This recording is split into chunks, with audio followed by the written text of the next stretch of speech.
Hi everybody, happy Friday, happy snowy Friday here in the metro area. Riley Kitchen, the Children's Campaign, just out here on the west steps. And even though it's snowing, even though most Denver public schools are closed, or all Denver public schools are closed, even though our offices are closed, the legislature is still in session, and we are so dedicated to helping as many kids and families as we can.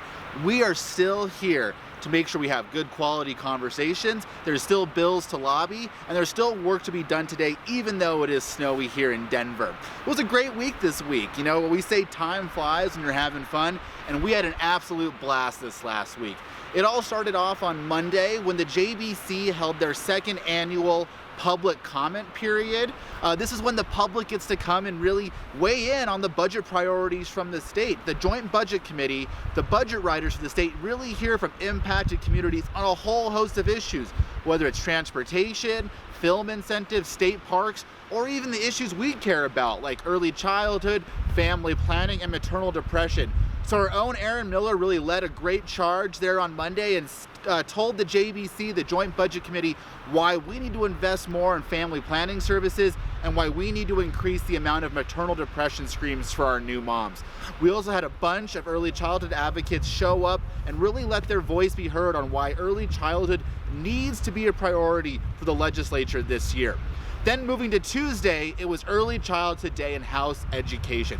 Great day. There were 4 bills to support our early childhood sector, having to do with everything from quality improvements to family, friend, and neighbor care, and then a few bills that we are really invested in having to do with the workforce, providing more workforce supports and easier pathways to the classroom for our early childhood educators, as well as fixing a tax credit that we know will really help put more dollars in the pockets of these educators who care for our most vulnerable kids. It was a great showing. The room was packed full of early childhood advocates, and all 4 bills passed with bipartisan support. Really exciting day. Then shifting to Wednesday, our own Leslie Caldwell went and testified on a bill for open enrollment for our K-12 public schools. Right now, the open enrollment system's clunky, hard to navigate, not very family friendly, and Senator Jack Tate has brought forward a bill to really ease that process, to align timelines, to make the open enrollment period for our K-12 schools as family friendly as possible. Great job, Leslie, testifying that day. So that was Wednesday. Shifting to Thursday, that was another big day. Sam Espinoza from our staff did an excellent job testifying before the House Education Committee on a bill to provide period products in our middle and high schools for those students that need them. It was a great bill crafted by Reps Titone and Caraveo that really engaged the youth to craft this legislation. We don't see that a lot. We don't see 15, 16, 17-year-olds helping us write our bills, but they did this time, and that bill passed thanks to great testimony by Sam and thanks to great testimony by all those students who showed up on Thursday.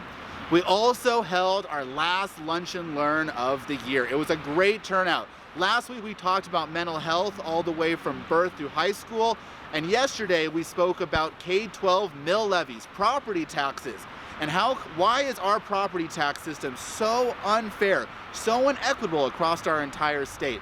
It was a packed room. We had over 50 attendees representing several offices from the legislature. Great day. Leslie Caldwell really led the charge. She's one of the state's experts on this issue. We really appreciate everyone showing up for that day, showing up for that event. It was a great turnout.